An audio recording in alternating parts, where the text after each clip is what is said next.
Welcome to the next installment of Physics 142 Online. We're making the transition now from wave optics, where we've been discussing the properties of light insofar as it behaves like a wave, and moving into geometric optics. And geometric optics is the study of the phenomena of light where light can actually be regarded as traveling in rays.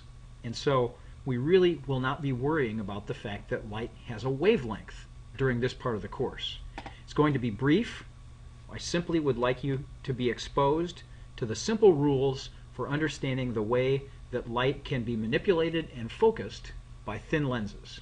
And so we begin with a discussion of the two major kinds of lenses, converging and diverging lenses. The two that are shown here are converging lenses. And the basic experimental fact that we can easily demonstrate with a converging lens is that rays of light coming in from the left that are parallel to the horizontal, the lens itself is oriented so its axis is perpendicular to the horizontal, and so that light that comes in parallel, perhaps from a very, very distant source, is bent or refracted so that all of those rays cross at a single point. And that point is called the focal point F, and the distance from the center of the lens to that point is called the focal length. The converse of this property, if we were to just turn the light rays around, is that light rays that come from the focal point and then impinge on the lens are bent so that they emerge on the other side, traveling in the horizontal direction. Now, diverging lenses are just the opposite. Diverging lenses take light that comes in horizontal and bends it away from the focal point. You might wonder why we draw a focal point on the same side of the lens that the light comes from. It's convenient in many of our sketches to put in a point that is the distance, the focal distance away from the lens on both sides. And so here we see that if the focal length of the diverging lens is given by little f, then the focal point on the same side of the lens is capital F, and the light rays that come in parallel are bent along a path that goes through that focal point on the same side. So the rays of light that come in horizontal diverge. They do not cross on the right-hand side of the lens. If we turn those rays around and imagine light coming in along directions that, when projected forward, go through the focal point on the opposite side, they're bent so that they emerge horizontal. That's the major difference between converging and diverging lenses. One other thing, just if you ever are given a lens shape and you're asked to identify which one you have, converging or diverging, converging lenses have the property that they are always thicker at the center than they are at the edges. Diverging lenses are thicker at the edges than they are at the center. That's how you can tell the difference. A couple of definitions that we need to make when we're talking about thin lenses. The object is at the point from which the rays originate before refraction. So when we put in an object into these kinds of sketches, and we usually will use an arrow to indicate the object position, the object has all of the rays of light originating from it and then going into the lens. The image is located at the point at which the rays meet or intersect after they've been bent. So we'll show some ray diagrams a little bit later that illustrate this. And then we characterize the objects or images depending on where they're formed. For example, a real object or a real image is formed at the point where the actual light rays really do meet. Virtual objects or images are formed at a point not where the light rays really do intersect, but at a place where they appear to meet, and our eye follows the light backwards along a path that shows where they appear to meet. So that will become more evident as we do some example problems in class. There is a standard geometry that we use to denote the position and the height of both the image and the object.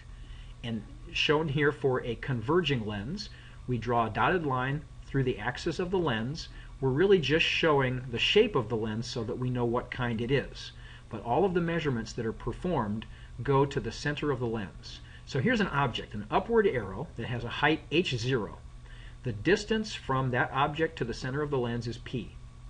The the rays from that object then form an image, and we'll see why we draw it this way in a few minutes. It forms an image which in this example is upside down. The image height is h sub I, and the distance of the image from the center of the lens is q. And it's a matter of just some very simple geometry to show that there's a relationship between p and q and the focal length, little f. That's called the thin lens equation. And as the name implies, it only holds true for thin lenses. If we had very, very thick lenses, then we would have to modify this. But for lenses where the thickness of the lens is small compared to p and q, this is a very good approximation. However, in order to have one single equation that covers many different cases of where the object and the image might be located, we have to adopt a couple of sign conventions. And so you'll need to learn these and follow them carefully as you work the homework problems. The first is, I already mentioned this, that all distances are measured from the center of the lens. Then, distances to real objects and real images are positive. For example, both the object and the image in the sketch that's shown here are real. They are at the positions where the light actually travels. So the p and the q in this diagram would both be positive numbers. However, the flip side of that coin is that distances to virtual objects and virtual images are negative. The focal length of a converging lens is positive, so the f in this equation here for a converging lens like the one we have here is positive, but for a diverging lens we use the convention that f is negative. And so if someone tells you you have a diverging lens with a focal length of 10 centimeters, when you plug that into a formula like this, you want to use negative 10. In addition to the sign conventions, there's also another definition that's important in characterizing the way that a lens behaves, and that is the magnification of the lens. It's a very straightforward definition. The magnification is the image height divided by the object height. Another sign convention that's not mentioned here but is fairly obvious is that if the image is upside down, h sub I will be negative. So h sub O for the object is positive in this sketch. H sub I would be negative. And as a result, the magnification for the sketch here will be a negative value.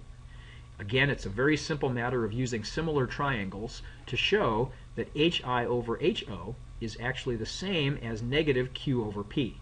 And the minus sign is in there to be consistent with the sign conventions. It makes sense in this sketch, since q and p are both positive, that the magnification will have to be negative, since the image is actually inverted.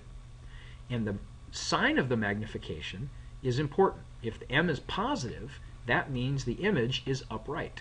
If m is negative, it means the image is inverted. And one more thing that's pretty obvious, if the absolute value of m is greater than 1, that means that the image is enlarged. It's larger than the object is. If the absolute value of the magnification is less than 1, it means the image is reduced in size. Here's another useful equation that is important if we want to be able to design a lens to accomplish a specific kind of manipulation of the light. So if we want a lens that will have a particular focal length, so that light that comes in parallel would be all bent to cross a focal point at a certain point, then we have to be able to relate that focal length to the properties of the lens. And the three things that we can control with the lens are what it's made out of, and that determines what's called its index of refraction. There's a section at the beginning of this chapter in the book that talks about refraction and defines the index of refraction, and all I'll say at this point is, for a vacuum, the index of refraction is 1. For anything thicker than a vacuum, anything that has transparent matter that allows light to travel, it will have an index of refraction greater than 1. Air has an index of refraction just a tiny bit larger than 1. Glass has an index of refraction, depending on what it's made out of, that's around 1.5. Water has an index of refraction of about 1.33. And so depending on what the material is made out of, that will affect the value of n. So that represents the light bending power of the lens.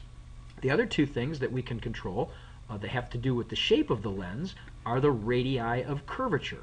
And so we will assume in this part of the course that lenses are constructed by grinding some solid material so that it has two different curved surfaces, and if you extend those, they would actually be portions of a sphere. And so the lens with a portion of a sphere on the left-hand side would have a radius of curvature R1. The right-hand side would represent a portion of a sphere that would have a radius of curvature R2. And so those three parameters, the index of refraction and the two radii of curvature, combine to form a particular focal length for that lens. And that's the lens maker's formula. It too has some sign conventions that we have to follow, and really there's just two of them. Once we pick a direction for the incident light to come from, then that establishes which surface is surface 1 and which surface is surface 2. Obviously, surface 1 is the one the light passes through first. And here's the rule. R1 and R2 can be positive or negative, depending on how the light comes in. So if the center for the first surface that has radius of curvature R1 is on the refracted side, in other words, there's the incident side on the left, the refracted side is on the right. So if the first surface has its center on the refracted side, the sign of R1 is positive. In this case, R1 would be positive because its center is on the right-hand side of the lens. R2 is just the opposite. R2 has its center on the incident side of the lens, and so its sign will be negative.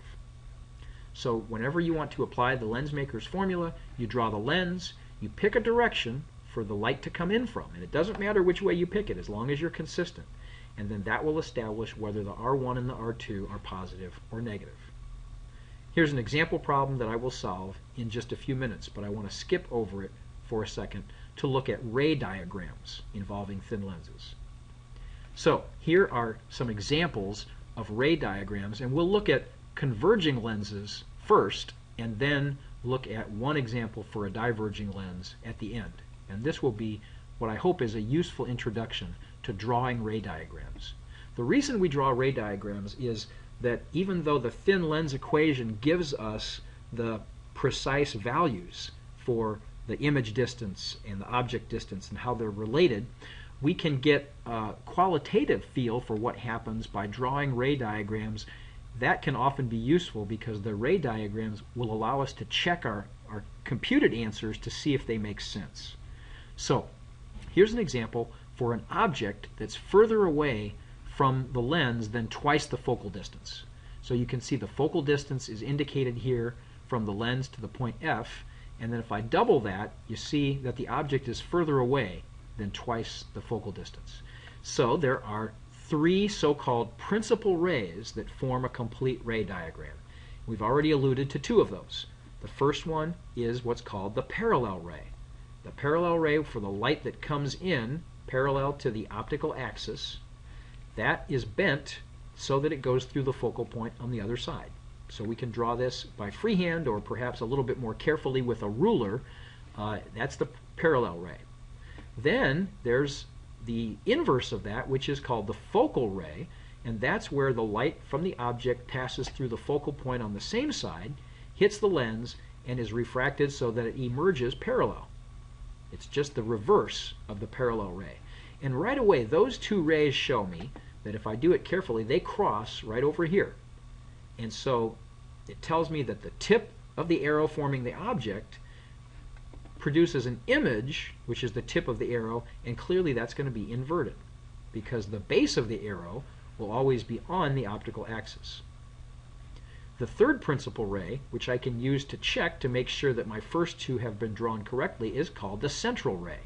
And the central ray is the ray that reflects the experimental fact that for a thin lens, the light that comes in and goes through the center of the lens will emerge along a path that's in the same direction it came in at. What really happens is it gets bent once by the front surface of the lens a little bit, and then it gets bent back by the back surface of the lens in a way that emerges along the same direction it came from. And so we see on this ray diagram all three of the rays drawn carefully cross at the same point. And the image, therefore, you can see is reduced in size. It's a little bit smaller. We also can see that it's inverted, it's upside down, And in this case, this is a real image because it forms at a point where the light rays really do travel. They travel from the object through the lens to the other side. So that's a simple ray diagram. Let's look at another one. Also for a converging lens, but for the object exactly at twice the focal distance. And here, if we draw the parallel ray, and then the focal ray, and finally the central ray, they cross again on this side, and from the way that the sketch is drawn, I think you can see the symmetry in this case, where the image is exactly at the same distance from the lens as the object. And so with the object at twice the focal distance, we get a special result. The image then is the same size as the object but inverted, and it's at the same distance away. Here's a case where the object is not as close as the focal length, but is a little bit closer than 2f. And in this case, we see that the image is formed at a point where it's a little bit larger. The image is inverted, but it's enlarged. And again, it's still a real image. And now the more interesting case is when we have an object that's a little bit closer than the focal point. So we have to be careful in drawing the ray diagrams. The first one is easy. That's the parallel ray. It comes in parallel and then is bent so that it goes through the focal point on the other side. Now the focal ray is a little bit harder because we want the light to go along a line that passes through the focal point on the same side. Now it actually doesn't do this. It doesn't go backwards through the focal point. It goes toward the lens along the same path that would take it through the focal point. So you have to lay your ruler down and draw that path like this, and then it emerges parallel. Now obviously the scale here isn't quite right because I'm not showing that there's actually a lens at that point, but we're assuming here that the object is small compared to the size of the lens, so that in reality the lens would extend quite far vertically. So that those two rays, you can tell, the parallel ray and then the focal ray, are not going to cross on the right-hand side. So what happens? Well, in this case, what your eye does is it sees those rays and it says, they look like they're coming from a position where those two rays, if extended backwards, intersect. So those two rays extended backwards intersect at a point over here, and that's where, to your eye, that's where it looks like the light is coming from, even though it really doesn't come from that point. And so this is an example of how a virtual object is going to be formed. A virtual image is going to be formed. The object is real, but the image is virtual. And let's just check it out with the third ray to make sure that we've done it right. The central ray should take us from the tip of the arrow through the center of the lens and keep on going in a straight line path. Once again, it doesn't cross any of the other rays, so if we extend it backwards with the dotted line, we see that it does cross the other two rays projected backwards at the location of the image. So what we see here is an enlarged image, an upright image, and in this special case, a virtual image. The light really isn't here. The image is formed at a point where the light really doesn't travel. But to your eye, viewing those many rays, your eye does the work to project it backwards and sees it as if that's where the light was coming from. Okay, so one last thing then we'll do is look at a diverging lens, because the principal rays are a little bit different for a diverging lens. In a case of a diverging lens, we make use of the focal point on the same side as the object, as the light is coming from. So here's the object O. The parallel ray that comes in is bent, but so that it crosses, so that it is along a path that goes through the focal point on the same side of the lens. Because remember, parallel rays diverge when they go through a diverging lens. The other one that we want to do is the focal ray, only it goes along a path that would take it through the focal point on the opposite side of the lens. And the dotted line is not drawn here, but the reason this path is drawn is it would take it, if projected forward, right through F. So that ray comes in, hits the lens, and is bent so that it goes parallel. Right? So those two rays, again, are not going to cross on the right-hand side. The path that the light travels will not produce an intersection on that side of the lens. So what your eye will do is project those two paths backward. And you'll see that those two paths will cross right here at the image location, at the tip of the arrow where the image is. So let's just make sure this is correct. Let's look at the central ray, and here from that object the central ray would take it through the center of the lens and keep on going in a straight line path, and so all three of those principal rays cross right at the image location. For your eye on the right hand side looking at the object, then the image is reduced, the image is upright, and again the image is virtual, because that's not where the light really does travel along those three paths. It just looks like it comes from that point when your eye views the situation. Many of us who are nearsighted have eyeglass lenses that have this shape here, and so when you look through those kind of glasses, you will always see an image that's virtual and an image that's upright. So we've taken some time to go through the thin lens equation, some definitions, some sign conventions, and then these simple ray diagrams. And now I'll work a very simple example showing how to use the lens maker's equation to calculate the focal distance of a particular lens. Here we see the example that was mentioned on the slides a few minutes ago. A converging lens is made of glass with a particular refractive index, 1.5, and it has surfaces with radii of curvature 20 centimeters and 30 centimeters. We want to calculate the focal length. So let's just remember what the lens maker's equation tells us. 1 over f, the reciprocal, is n minus 1 times this interesting looking expression that has the reciprocals of the two radii of curvature. And in order for this equation to deal with many different situations, we have to adopt the particular sign convention. And I'll illustrate that with this problem. But first, let's draw the lens. It's a converging lens, which means it's thicker at the center than it is at the edges. And this particular kind of lens is a double convex lens. It's going to look like this, where one side has a radius of curvature that's pretty small compared to the other one, and the second side has a less curved side like this. And so what I'm trying to illustrate is that these two radii, or these two sides of the lens, are actually part of a larger sphere that this lens was cut out of. Okay, so that the left side of the lens, I'm doing a pretty crude job of doing this sketch, but the left side of the lens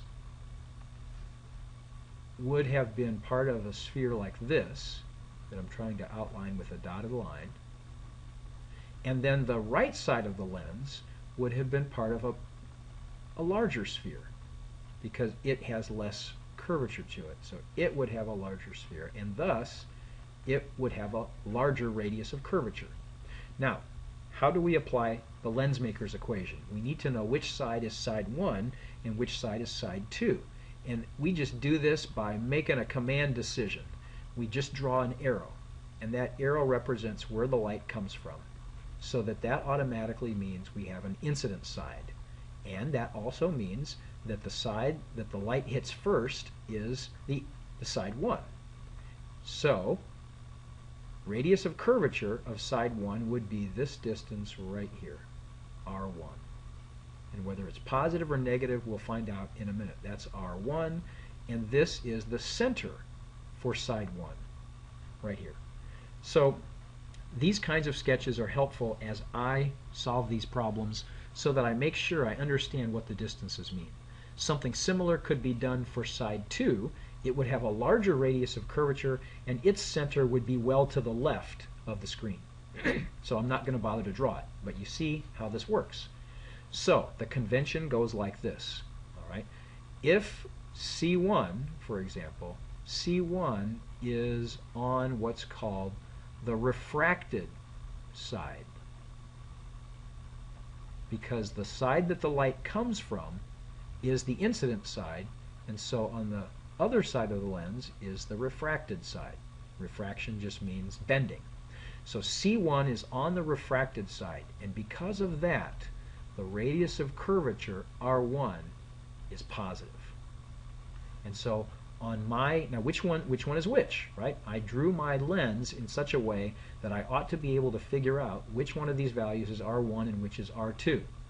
I know now, since R1 is positive, and since it's the side that has the smaller radius of curvature, according to my sketch, that R1 is equal, I'll put the plus sign in here just for clarity, to plus 20 centimeters.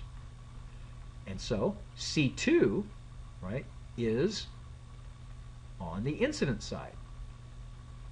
And the sign convention for the lens maker's equation is that if you've got the side of the lens and its center is on the incident side, that means that its radius is negative. So R2 is less than 0, and that means that R2 is negative 30 centimeters. Right? So just by making the definition of where the light was coming from, that set up which side was 1 and which side was 2. Also set up which side was the incident, which side was the refracted side. And that's what the sign convention depends on. So once we do this work, the rest of it is easy. All we have to do now is substitute into the lens maker's equation and then take the reciprocal when we're all done. So 1 over f then is equal to 1.5 minus 1. We plug in the index of refraction. And now 1 over R1, that's 20 centimeters, right?